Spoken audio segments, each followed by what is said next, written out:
With most alien abduction stories, there is a common detail. Aliens love to fiddle with our bits. People claim that aliens are implanting some type of device into them. One theory for why they may do this is that it is a tracking device, so later in that person's life, the aliens can track them, re-abduct them, and further study them. That is what I call drawing a short straw. As chilling as all this sounds, we need evidence. If people are being implanted with alien devices, then surely it's easy to substantiate. But as with most topics in this genre, that has been hard to do.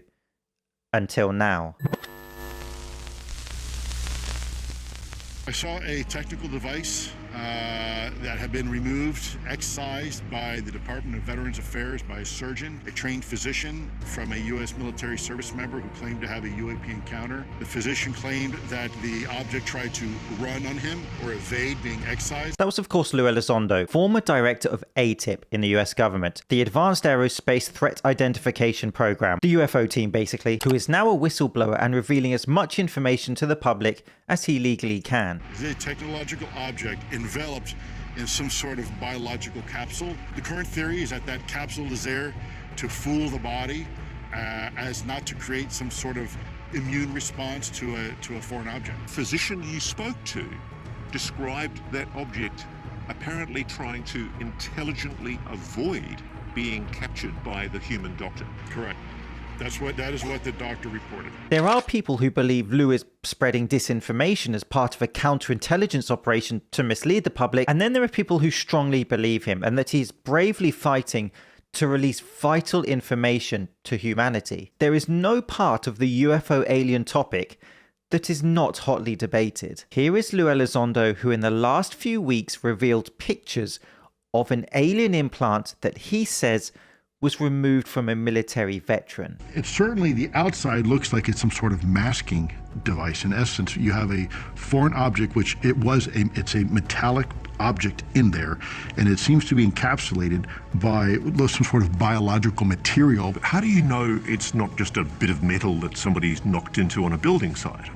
Well, in this particular case, this was moving on its own. It was actually had its own metabolic activity. So according to Lue, this mechanical device had some type of organic material around it to fool the body into thinking it was natural. It had its own metabolism and tried to stop the doctor from extracting it. Unlike 99% of people on TikTok, it was intelligent. Whether on its own or remotely controlled, this device had sophisticated capabilities. But as with being drip-fed small amounts of information by these insiders, there are still more questions than answers. Who was implanted with this device? How did Lue Elizondo get it? And is there any better footage of it?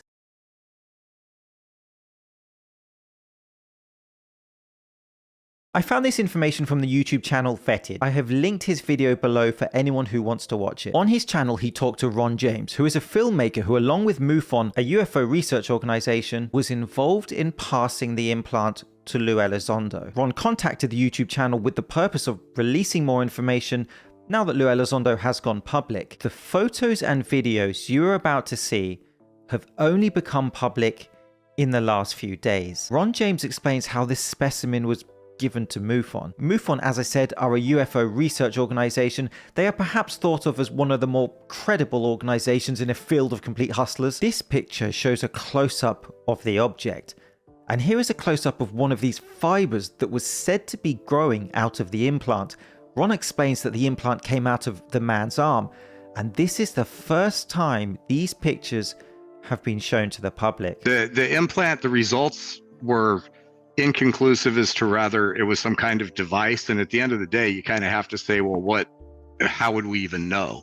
If they're sophisticated, it could be anything. So the lab results are going to be fully published in Accidental Truth Next.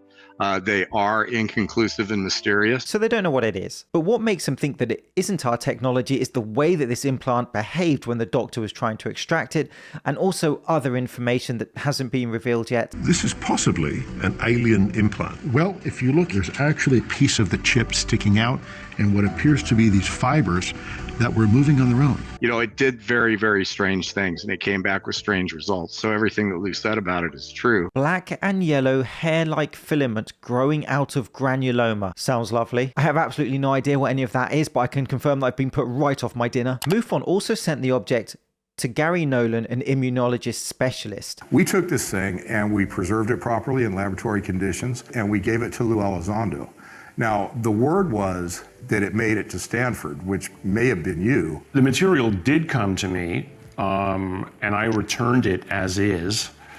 You know, when you're talking about taking something out of somebody's body, it needs pathology review first, right? It needs to go to a pathologist to make sure that it wasn't cancer. My statement back to them was, I'm sending you this back tomorrow. You want me to do stuff on it, but it hasn't gone through. I see no pathologist's review here.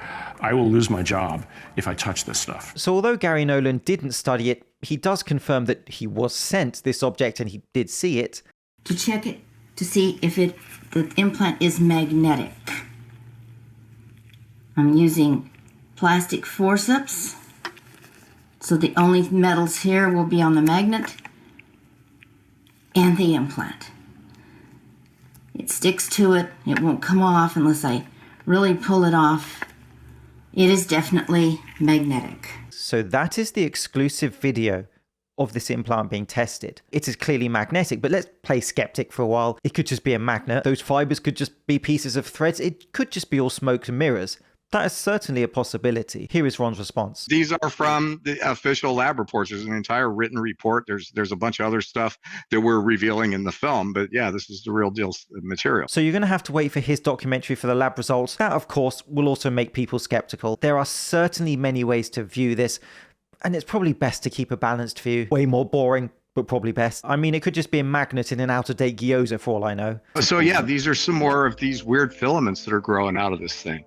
And there is, you know, the human body, if it absorbs something and it can't dispel it, it will tend to build its own kind of biological shell around it to protect it from the rest of the body. So when we say that it's a metallic device surrounded by living tissue, that's exactly what it is. And so here is the voice of Jay, the man who allegedly had the implant in him. He was active duty military, who later, post-military career, worked for Boeing. You see these lights? Finally, I just told him, I said, man, pull over. You got to look at this. It was probably a quarter mile off from the highway. And so we got back in the car to head back to Riverside.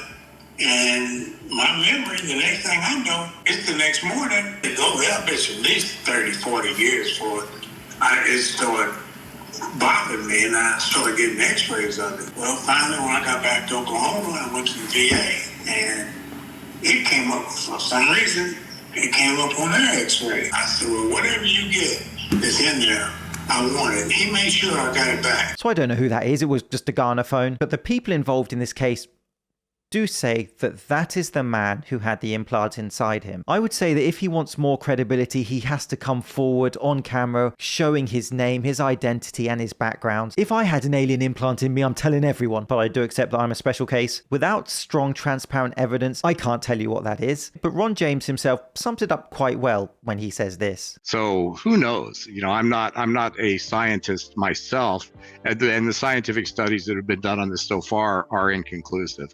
But that means inconclusive that there's no proof that it's some kind of alien technology, and there's no proof that it's not. So where does that leave us? Well, with Lue Elizondo attached to this implant, it is going to gather more and more attention. Again, as with UFO sightings, perhaps this object is so incredible that we just assume that it's fake. But it might not be. I'm James Linker. As always, tell me what you think. I'll see you soon. It sticks to it. It won't come off unless I really pull it off. It is definitely magnetic.